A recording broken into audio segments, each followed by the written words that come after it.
Welcome back and moving on to our second segment for today and talking about the formal writing system used by ancient Egyptians, the hieroglyphic writings.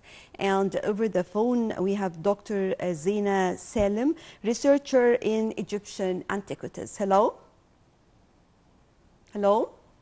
Hello, yes, good morning. Good morning. So first of all, can we shed the light on the origin of the alphabets in ancient Egyptian time? Yes, the ancient Egyptian invented the system of writing, and the Greek called the classic version of the system hieroglyphs, which means secret inscription. Actually, it's based on the ancient Egyptian word Midu Neter, which is the name Egyptian gave to their language, which literally means the words of the gods, because they thought that the writing or these symbols are the words of the gods. The system of writing in ancient Egypt was choose symbols. So there were symbols that you draw, but it has one single sound, and this is what we call alphabet, for example. And of course, as the time goes by, they invented or they used more symbols, and these symbols could have two sounds, and then you pronounce it with like two letters, okay, when it comes to the pronunciation. And that was all as early as or even before 5000 BC. So the ancient Egyptian language, or the written language, or the written system is one of the oldest, if it's not the oldest. Well, when we talk about this, actually, it will take us to the point how they were really creative. I mean, if we're talking about phonetics that we have right now, and the concept of creating at that time sounds, and just gathering all the sounds used while talking, just to put it down as alphabets. You know, I'm talking about the concept itself for them at that time, ancient Egyptians. Yeah, like as I said, the single sound is what later on developed into what we call alphabet. So the alphabet was actually the oldest alphabet as we know. It's the Phoenician alphabet, and it was developed from the ancient Egyptian system of writing. Like in Phoenicia, in the city of Byblos, which was the main trade center of exporting paper or papyrus from Egypt to the Mediterranean. The Phoenicians, because they were traders, they came up with a system of the alphabet. And there is a museum there in Byblos, or Jbeil in Arabic, where you can go and see, and they tell you all the history of the alphabet, and they relate it to the ancient Egyptian writing system. So it's actually the alphabet that we use now is developed from the Phoenician, and the Phoenician took it from ancient Egypt, from the symbols of the ancient Egyptian, especially the single sound symbols. When we talk about the developments that took place afterwards, do we have stages that we passed through till we reached this level that we have now? Yes, of course. Like languages are a life product of the people, and as the time goes by, people develop. So their language also developed with them. So what happened in the very beginning, they were what we call the hieroglyphics, or the old Egyptian hieroglyphics, where every symbol has to be recorded in full form. As the time goes by, they made it simpler. So they used Middle Egyptians, or Middle, as we have the divisions as scholars divided. Then as the time goes by, we have new Egyptians or new hieroglyphics. And then finally, as the time goes by, they even use different scripts or different type of writing that was called hieratic. And it was used by, as it appears from the term hieratic, it's a Greek term, means religious, and it was used by the priests. While hieroglyphics remain the main official language of the temples, what would be inscribed on the walls, what would be inscribed in the official decrees of kings. And as the time goes by, they even, for the ordinary people, they used a language which was very popular, and it was called demotic, from the Greek term, which means popular or people, from the word demos. And as the time goes by also, especially with Christianity, became like the main religion of the Byzantine Empire, a new script or a new language was developed, which was what we call the Coptic. So the Coptic was the last form, the last spoken language, but written in Greek characters, added to it some other characters to give the sound that does not exist in the Greek alphabet or the Greek language.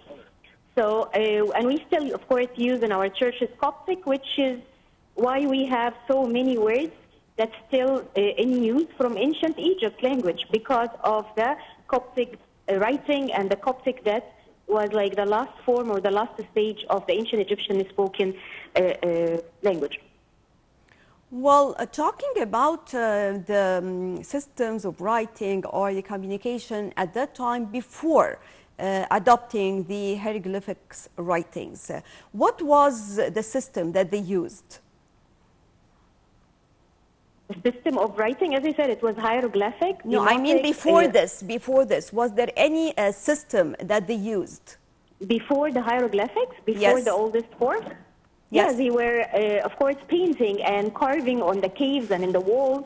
So paintings and carving, sculptures on the pots and the pottery, that was pre-writing.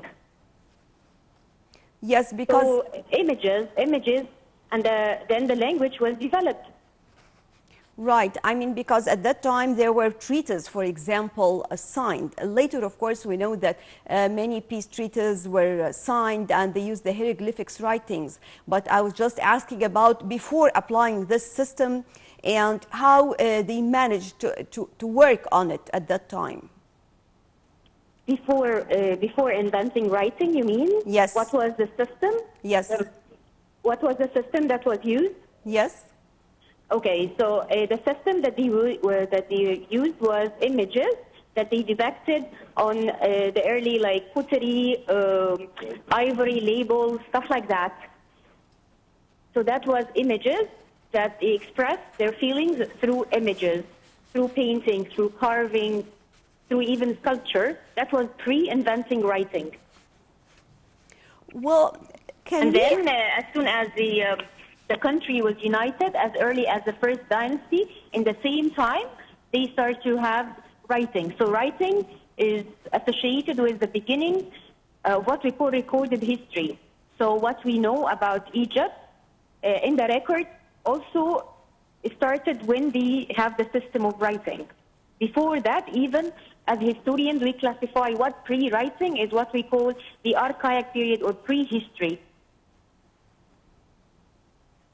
Well, do we have any records at that time to tell us more about, was it something only limited for priests or leaders, their officials, or was it among all people at that time? I mean, the education itself, that everyone, every single citizen at that time, ancient Egyptian, can read and can write using this system of writing. Of course, not everyone could read and write the hieroglyphics. The hieroglyphics, as I said, it was the words of the gods. So certain criteria of people, especially the scribes, were able to read and write. And they were like schools in every temple, because the temples in ancient Egypt was placed where gods were served by watching nature and observing the forms of the natural phenomena. Therefore, inside every temple, they were a school. And these schools, of course, in order to get access to the books, you have to know how to read. And that was only for a certain class of people. But they were also the scribes, and those scribes would normally send their own kids to become scribes. But it seems that there were so many scribes because we have so many stories recorded in every single, temple and papyri and artifacts that we have in museums, not just in Egypt, but all over the world. So it seems that the number of scribes and people who were actually literate exceed what we think, because most of the historians and archaeologists, especially in the last century, they would say that there were only few people in Egypt who can read and write. But even when you look at the records, that shows that they were not really few. But, of course, the language was not for one. That's why scribes were keen to... if you are talking about nowadays, and when we study this system of writing, and to what extent we can say that it.